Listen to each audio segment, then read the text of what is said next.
Always welcome साथियों, digital class हमेशा आपके साथ विद्वान हूँ। अपनी मशीन डिज़ाइन की सीरीज चल रही है। जो भी कंटेंट अब तक आपने पढ़ा है और आगे इस वीडियो में पढ़ने वाले हैं, सारा कंटेंट आपको पीडीएफ फॉर्मेट में अवेलेबल है। जिस तरह से मैकेनिकल इंजीनियरिंग जनरल नॉलेज की सीरीज कंप्लीट अवेलेबल है। इन नोट्सों का इस्तेमाल आप SSC, RRB, state JEE, GATE BTech, AMIE के एग्जामिनेशन के लिए कर सकते हैं। स्टैटिक लोड कैरिंग कैपेसिटी, इस पर हम स्टडी करने वाले हैं। इससे पिछली वीडियो में हम दिल लगा बैठे थे टाइप्स ऑफ रोलर बियरिंग से, किस प्रकार के रोलर बियरिंग होते हैं, जिनमें सिलेंडर रोलर बियरिंग देखा था, टेपर्ड रोलर बियरिंग देखा था, स्फेरिकल रोलर बियरिंग देखा था, निडल बियरिंग, इस पर भी स्टडी कर ली थी। उसके बाद इनको बाय बाय करते हुए चलते हुए हम इस वीडियो पर आ पहुँचे हैं, जहाँ पर स्टैटिक लोड कैरिंग कैपेसिटी हम स्टडी कर रहे हैं। लेकिन यहाँ पर स्टैटिक लोड तुमसे मिलकर न जाने क्यों और भी कुछ याद आता है। जैसा कि स्टैटिक लोड, डायनेमिक लोड, तो समझ लीजिए वही लोड है स्टैटिक लोड।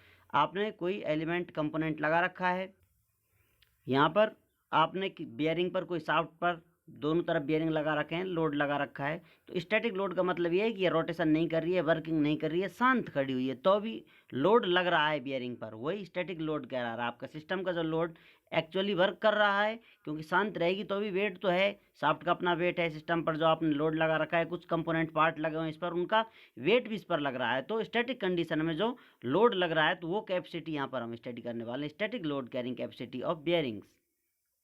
बात बियरिंग की चल रही है तो बार बार उन्हीं पर हम स्टडी करते रहेंगे, चलते रहेंगे। Static load is the load acting on the bearing when the shaft is stationary. Shaft शांत खड़ी हुई है, स्टेशनरी पोजीशन में, तो भी लोड काम कर रहा है, एक्ट कर रहा है, वही स्टैटिक लोड है। It produces permanent deformation in balls and races which increases with increasing load. ये क्या कर रहा है, आप इसका मैग्नीट्यूड लोड का बढ़ाए जा रहे हैं। शाफ्ट लगी हुई थी, बेयरिंग लगे हुए थे, मैग्नीट्यूड बढ़ाते जाएं, इस पर लोड बढ़ाते जाएं, तो क्या होगा, यहाँ ये डिफॉर्मेशन दे सकता है। इसी की हम बात कर रहे हैं। बॉल्स पर डिफॉर्मेशन दे सकता है, रेसेज, आउटर इनर रेस, जहाँ पर लोड काम कर रहा है एक्चुअल में, वहाँ पर डिफॉर्मेशन दे सकता है, परमानेंट प्लास्टिक डिफॉर्मेशन दे सकता है। इसलिए क्षमता होती है किसी डिवाइस पर, किसी बेयरिंग पर, किसी शाफ्ट पर इससे अधिक आप लोड नहीं लगा सकते। इसीलिए तो लिमिट किया जाता है, क्योंकि डिफॉर्मेशन आ जाएगा, फिर खटाखट होगी, बेयरिंगों में टूट जाएंगे। यदि आपका बजट कम है तो आपको भी तोड़ देंगे। खैर, ये तो आम जीवन में चलता रहता है।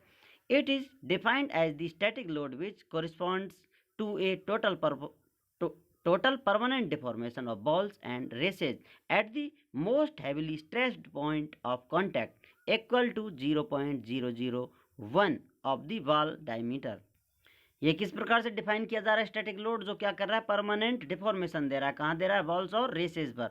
आउटर रेस, इनर रेस जो आपको बताएं पिछले पार्ट में, आपने देख लिया होगा किन्हें हम पॉइंट कर चल रहे हैं। तो यहाँ पर क्या हो रहा है, जिस पॉइंट पर हैविली स्ट्रेस हो रहा है, पॉइंट पर या लाइन कांटेक्ट हो रहा है, जहाँ पर भी स्ट्रेस बहुत ज़्यादा हो रहा है कांटेक्ट सरफेस पर, वहाँ पर डिफॉर्मेशन देखने को मिलेगा। यदि ये डिफॉर्मेशन कितना हो जाता है, इक्वल टू 0.0001 के बराबर, आप कहें 0.01% के बराबर, किसके, दी बॉल डायमीटर का 0.01%। यदि इसमें इंक्रीमेंट या डिक्रीमेंट देखने को मिलता है तो इसे आप डिफॉर्मेशन कहेंगे, जो ये बेयरिंग को फेल कर देगा। तो वहाँ तक, जब तक ये डिफॉर्मेशन देखने को नहीं मिलता है, तो उतनी कैपेसिटी किसी बॉल बेयरिंग की होती है, स्टैटिक लोड कैरिंग कैपेसिटी कहलाती है। आप बॉल के डायमीटर को इससे मल्टीप्लाई करेंगे तो आपको पता चल जाएगा। यदि इतना डिफॉर्मेशन हो जाता है बॉल्स बियरिंग में, या कहीं टोटल ओवरऑल आप डिफॉर्मेशन देख रहे हैं, कंसीडर कर चल रहे हैं, तो बियरिंग आपके फेल हो जाएंगे। इसे किस प्रकार से फॉर्मूला से निकाला जाता है, सी नॉट से इसे एक्सप्रेस करते हैं, k d² n/5 से। इसे हम स्टैटिक लोड कैरिंग कैपेसिटी को निकालते हैं। अब यहाँ पर k क्या है, क्या is constant which depends on material. किसी मटेरियल पर ये डिपेंड करता है, कांस्टेंट है, हर मटेरियल के लिए अलग अलग हो सकता है। d is diameter of balls, जिसमें d² जो हो रहा है वो डायमीटर है बॉल्स का जो आप इस्तेमाल कर रहे हैं। n क्या है, नंबर ऑफ बॉल्स, जितनी बॉल लगी हुई हैं। तो इस प्रकार से लोड कैरिंग कैपेसिटी आप आसानी से निकाल सकते हैं। अब आते हैं साथियों, जिंदगी की शुरुआत और अंत किस प्रकार से होता है, तो उसी से संबंधित है लाइफ ऑफ बियरिंग। बियरिंग आपने डिजाइन कर दिया है, इसके बाहर भी आपने कुछ सेटलमेंट कर दिया है, बियरिंग बना दिया है ठीक ढंग से। अब इस बियरिंग को आप किस प्रकार डिफाइन कर सकते हैं, कितने दिन तक ये जीवित रहेगा, कितने दिन बाद ये समाधि लेकर कहीं और चला जाएगा, तो उसी के बारे में स्टडी कर रहे हैं। बियरिंग की लाइफ को हम मिलियन रेवोल्यूशन में कंसिडर करते हैं। 1 मिलियन ये चक्कर देगा, तो ये 1 मिलियन कम से कम चक्कर देगा, तो कितने लोड पर 1 मिलियन ये चक्कर दे पा रहा है, उसी से संबंधित लाइफ पर हम स्टडी करते हैं। और यदि इस प्रकार से कंप्लीट कर लेता है तो इसी को रिलायबिलिटी कहेंगे। रिलायबिलिटी कितनी है, कितना भरोसेमंद है आपका bearing. Life of a bearing is defined as the number of revolutions that the bearing can make before it fails. अब कोई बेयरिंग 1 मिलियन से भी अधिक 10-20 मिलियन तक रेवोल्यूशन कर सकता है तो उतनी उसकी लाइफ होगी। It is denoted in million revolutions. तो आप कहेंगे बेयरिंग की ज़िंदगी हमने मिलियन रेवोल्यूशन में कैद कर ली है। कितने मिलियन रेवोल्यूशन बेयरिंग देगा तो आप उससे उसकी ज़िंदगी का पैमाना तय करेंगे या मापदंड तय करेंगे। अब आपने 10-20 बेयरिंग बना लिए, हज़ारों लाखों बेयरिंग बना लिए। अब सभी को तो आप टेस्ट करेंगे नहीं, टेस्ट करेंगे तो बेयरिंग टूटता जाएगा। आप सेल कब करेंगे, तो इनमें से कुछ सैंपल लेकर आप चेक करेंगे तो उसमें से एक रेटेड लाइफ होगी, एक एवरेज लाइफ होगी। रेटेड लाइफ जब आपने 2-4 सैंपल लिए तो 90% आपको जितनी लाइफ बता रहे हैं कि हाँ भाई इतनी लाइफ के डिज़ाइन किए हैं, लेकिन उसमें से 90% 100 लिए हैं आपने तो 90 बेयरिंग आपके उस प्रकार से पास मान लिए जाएंगे, तो रेटेड बेयरिंग होंगे। अब यदि 50% फेल हो जाते हैं, 50% उस मिलियन रेवोल्यूशन तक पहुंच पाते हैं जितने आपने डिज़ाइन कर रखे हैं या फिर कर पा रहे हैं, तो 50% इनकी लाइफ होगी, जिसे एवरेज लाइफ कहेंगे। L50 से एक्सप्रेस कर सकते हैं, रेटेड लाइफ को L10 से या L90 से। जैसा कि आप देख सकते हैं L90 L10 क्यों बता रहा है, L10 बता रहा है कि 10% चांस है फेलियर के, और इसी बात को कहा जा रहा है 90% चांस है इतनी इसकी लाइफ होगी। तो किसी प्रकार इसे आप एक्सप्रेस कर सकते हैं। आपका पॉइंट ऑफ व्यू क्या है, तो इस प्रकार दोनों लेटरों से इसे एक्सप्रेस किया जाता है।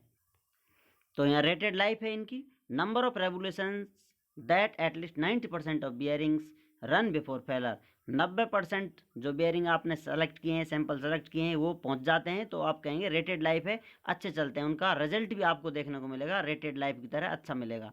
एवरेज लाइफ जो आपने सैंपल लिए हैं वो 50% फेल हो रहे हैं, 50% चांस हो रहे हैं, तो आप कह सकते हैं ज़्यादातर बियरिंगों का ऐसा ही बिहेवियर होगा, तो एवरेज लाइफ कहलाएगी। और आपको एक इम्पॉर्टेंट बात बता देते हैं साथियों, बेयरिंग कुछ इस प्रकार के पार्ट होते हैं जिनको आप अपने हिसाब से, अपनी कंडीशन के हिसाब से डिज़ाइन नहीं करा सकते। ऑलरेडी ये मार्केट में अवेलेबल रहते हैं, आपको डिज़ाइन करने की आवश्यकता नहीं है। तो आपको ये इनकी साइज़ दे दी जाती है, बॉल बेयरिंग की रेसेस की साइज़ दे दी जाती है, और ये बता दिया जाता है कितना एक्सियल लोड लगा सकते हैं आप इस पर, कितना इस पर आप एक्सियल कितना रेडियल लोड लगा सकते हैं। आपकी रिक्वायरमेंट के हिसाब से आप बेयरिंग चूज़ करते हैं, आपको चूज़ करने होते हैं। मार्केट में नट बोल्ट्स बियरिंग्स ये ऑलरेडी मास प्रोडक्शन में रहते हैं, तो ये बहुत सारा आपके लिए मटेरियल अवेलेबल है, या कहा जाए इनकी क्वांटिटी बहुत ज़्यादा देखने को मिलती है जिनका आप इस्तेमाल कर सकते हैं। स्पेशल आप अपने रिक्वायरमेंट के हिसाब से बेयरिंग डिज़ाइन करवाएंगे तो इनकी कॉस्ट बहुत ज़्यादा हो जाती है। इसलिए हमें जो अवेलेबल है मार्केट में स्टैंडर्ड साइज़ बनते रहते हैं, बहुत ही कम चांस है जैसा बेयरिंग आपको चाहिए वैसा नहीं मिल पा रहा है। ऑलरेडी सारे बेयरिंग दुनिया लगी हुई है बेयरिंग बनाने में, जैसा आपकी रिक्वायरमेंट है ऐसा बेयरिंग लेकर आप अपना काम करा सकते हैं।